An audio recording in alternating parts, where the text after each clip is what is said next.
కడప జిల్లా బద్వేల్ మున్సిపాలిటీ గాంధీనగర్కి చెందిన చెంచమ్మ అనే మహిళ భర్త చనిపోవడంతో ఆసరా కోల్పోయిన ఆ మహిళ స్థానిక గాంధీనగర్ టీడీపీ ఇన్ఛార్జ్ మరియు నియోజకవర్గ తెలుగు మహిళా అధ్యక్షురాలు మాచుపల్లి లక్ష్మీదేవి దృష్టికి తీసుకెళ్లడంతో సదరు మహిళ కుటుంబ పరిస్థితులను మాజీ ఎమ్మెల్యే విజయమ్మ టీడీపీ సమన్వయకర్త రితీష్ కుమార్ రెడ్డి దృష్టికి తీసుకుని వెళ్లి వివరించడంతో వారు గాంధీనగర్ అధికారులు మరియు సచివాలయ సిబ్బందిచే వితంతు పెన్షన్ మంజూరు చేయించి ఆ కుటుంబానికి ఆసరాగా నిలిచారు.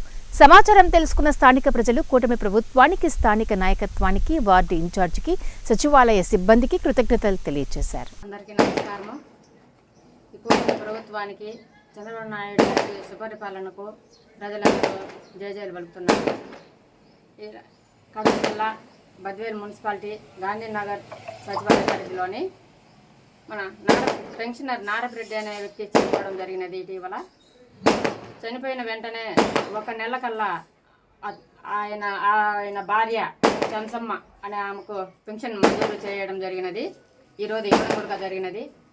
అందుకు సహకరించిన మా మున్సిపాలిటీ వాళ్ళకి కానీ, మున్సిపాలిటీ అధికారులకు కానీ, కమిషనర్ కానీ, మా సచివాలయ సిబ్బందికి కానీ ధన్యవాదములు తెలుపుకుంటూ ఈ సుపరిపాలన అందించే ముఖ్యమంత్రికి పూర్తిగా విశ్వాసంగా పనిచేస్తూ ఈ ప్రభుత్వంలో పనిచేస్తున్నందుకు మాకు చాలా సంతోషంగా ఉన్నది.